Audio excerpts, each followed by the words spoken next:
it's not just one river that's the problem. All of our rivers are under pressure, and it's really important as the climate is changing and we're finding more extreme weather events that can cause damage to the rivers, that we have these healthier habitats for the fish and the other species that rely on them.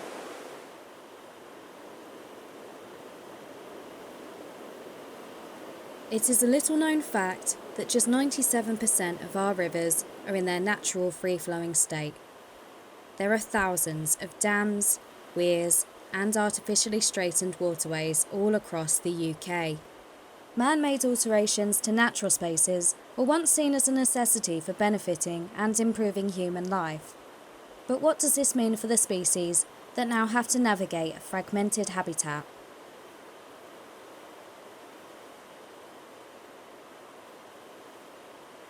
All of us in the environmental sector are all very worried. We're finding that generally most rivers, the numbers of key species like salmon, trout and sea trout are dropping year on year. We're also finding that there's so much pressure on the rivers, things like using the water for agriculture and also for drinking water. The way the landscape's been managed over time, all of that is causing numbers of species to drop. A lot of weirs were built, usually for things like water, for like a mill, that sort of thing.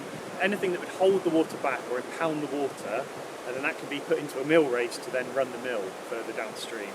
And so those barriers usually were built without thinking about how fish are going to get past them. They were purely there for the industry. And so what we try and do now is find any way to reduce that barrier for fish, so that migratory species like your salmon and your trout can move both upstream, but also to move downstream. So fish is one of our primary concerns, but that's more because if the river is healthy for a fish, then it will by default be healthy for lots of other species as well. So we run a lot of projects through the River Restoration Strategy, which is a partnership between us and the Environment Agency and Natural England. And on this river here, we're looking at a package of works to reduce those barriers.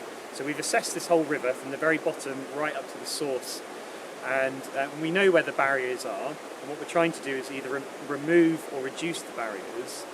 But also what's quite exciting here on the Ellen is further upstream, the United Utilities Water Company are in the process of decommissioning two dams, weirs that are holding water back because they no longer need those water bodies for drinking water. And it's quite optimistic that over the next few years we'll have the River Ellen much more natural, much less impacted by industrial changes from the past.